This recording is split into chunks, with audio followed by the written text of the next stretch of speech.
Assalamualaikum warahmatullahi wabarakatuh. Alhamdulillahirabbil alamin wa bihi nasta'in wa ala umuri dunya waddin wassalatu wassalamu ala asrofil mursalin wa ala alihi washabihi ajmain amma ba'd.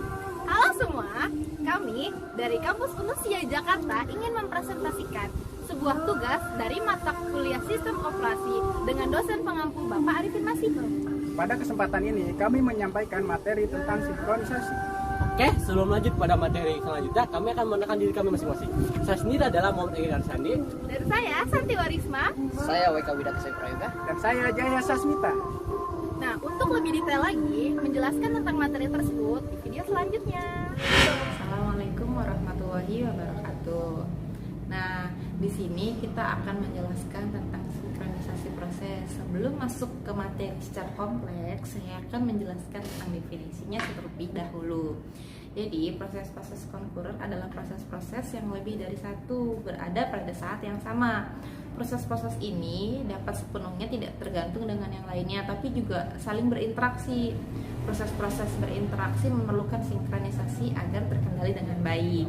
Nah, jadi sinkronisasi adalah mekanisme untuk memastikan operasi berjalan secara sinkron pada proses-proses konkurer yang saling bekerja sama sehingga terjamin konsistensi data yang dimanipulasi sama.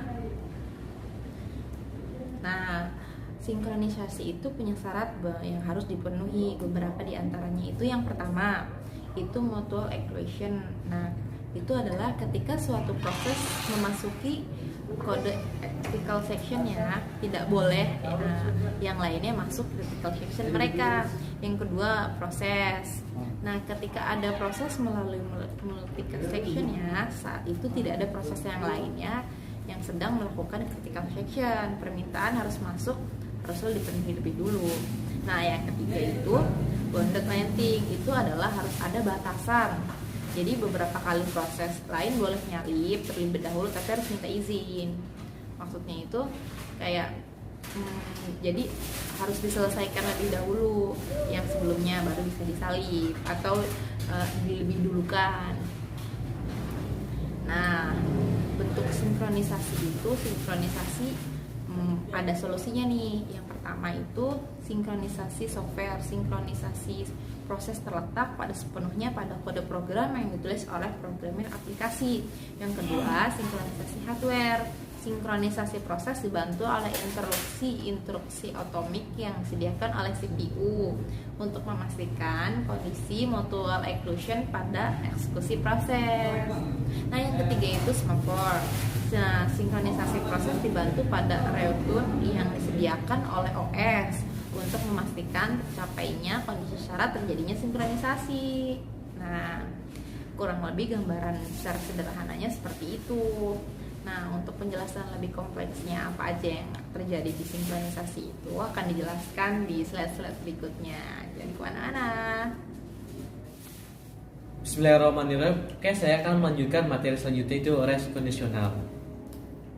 Apa sih itu rest conditional? Rest conditional adalah suatu kondisi di mana dua atau lebih proses mengakses shared memori atau sumber daya pada saat yang bersamaan, dan hasil akhir dari data tersebut tergantung dari proses mana yang terakhir selesai dieksekusi, sehingga hasil akhirnya terkadang tidak sesuai dengan yang dikehendaki. Pada gambar di samping terlihat bahwa terdapat variabel counter yang diinisialisasi dengan nilai 0 dan ditambah 1 setiap kali terjadi produksi, serta dikurangi 1 setiap kali terjadi konsumsi.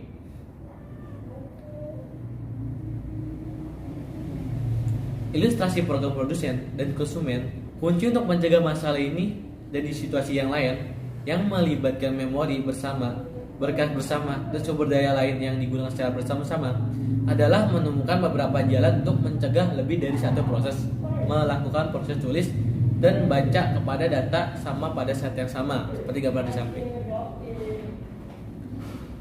Dengan kata lain, kita membutuhkan mutual exclusion, sebuah jalan yang menjamin jika sebuah proses sedang menggunakan variabel atau berkas yang digunakan bersama-sama, proses lain akan dikeluarkan dari pekerjaan yang sama. Cara untuk menghindari rest condition adalah kita harus dapat menjamin bahwa Jika satu proses sedang menjalankan critical section, maka proses lain tidak boleh masuk ke dalam critical section tersebut. Mungkin cukup sekian dari materi res kondisional. Materi selanjutnya ada di slide berikutnya. Bismillahirrahmanirrahim. Oke, saya akan melanjutkan materi yang selanjutnya, yaitu critical section. Critical section adalah segmen kode yang mengakses data yang digunakan proses secara bersama-sama yang dapat membawa proses itu ke bahaya race condition. Biasanya sebuah proses sibuk melakukan perhitungan internal dan hal-hal lainnya tanpa ada bahaya yang menuju ke race condition pada sebagian besar waktu.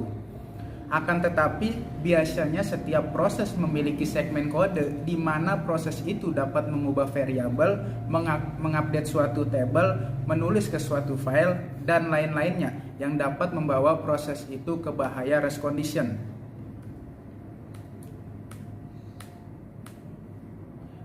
Nah, jadi ada solusi untuk mengatasi masalah critical section, yaitu ada 3. Yang pertama, mutual exclusion.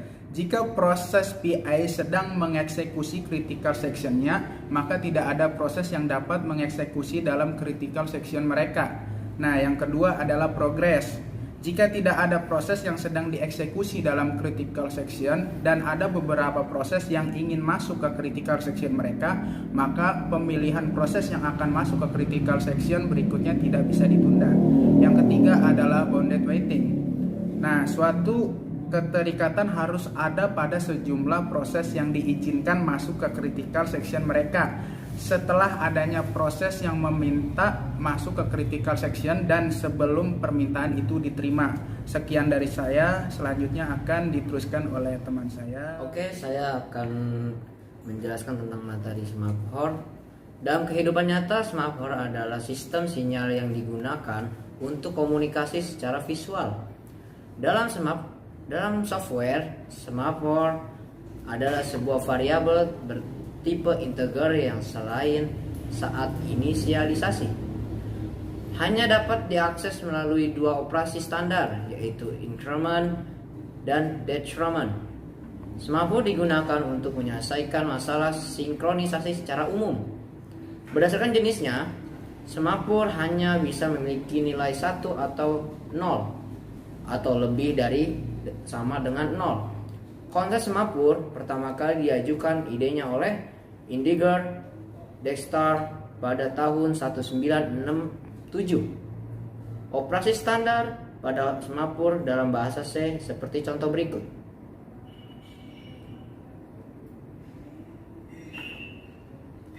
Semaphore memiliki 2 jenis, yaitu binary semaphore, counting semaphore. Binary semaphore ini hanya memiliki nilai 1 atau 0, sering juga disebut sebagai semaphore primitif. Counting semaphore ini memiliki nilai 0, 1, serta integer lainnya. Banyak sistem operasi yang tidak secara langsung mengimplementasikan semaphore ini, tetapi dengan memanfaatkan binary semaphore.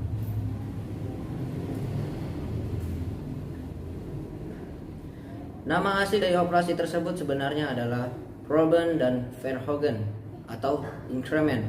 Namun, sebutan untuk 2 metode ini sangat beragam. Antara lain sering dikenal dengan nama release dan acquire, P dan V, serta kunci dan buka. Belum hal ini akan digunakan istilah buka dan kunci. Fungsi wait dipanggil ketika thread akan memiliki critical selection atau ketika thread akan memakai resource yang tersedia. Jika sum file kurang dari dengan 0, thread tersebut harus menunggu sampai thread lain memanggil fungsi buka. Fungsi buka dipanggil ketika thread meninggalkan critical selection-nya atau ketika melepas resource yang telah digunakan. Tentu saja kedua operasi tersebut harus bersifat otomik karena sum file dapat diakses oleh beberapa proses, throw dan resource. Cukup sekian dari materi saya. Bismillahirrahmanirrahim. Oke, kesimpulan dari materi sinkronisasi proses adalah proses pengaturan jalannya beberapa proses pada saat yang bersamaan. Tujuan utama sinkronisasi adalah menghindari terjadinya inkonsistensi data karena pengaksesan oleh beberapa proses yang berbeda. Serta untuk mengatur urut jalannya proses-proses sehingga berjalan dengan lancar dan menghindari deadlock dan starvation. Oke, kita telah sampai di penghujung video pembahasan tentang materi sinkronisasi kita. Mohon maaf apabila ada salah-salah kata, kesalahan datangnya dari kami, kebenaran datangnya hanya dari Allah Subhanahu wa taala. Tiada kata sehingga doa, semoga kita semua selalu berada dalam lindungan Allah Subhanahu wa taala dan semoga penyampaian materi ini akan bermanfaat untuk kita semua. Amin. Amin. Sekian dari kami pamit undur diri. Wallahumma fiqh ila wa mitariq. Wassalamualaikum warahmatullahi wabarakatuh.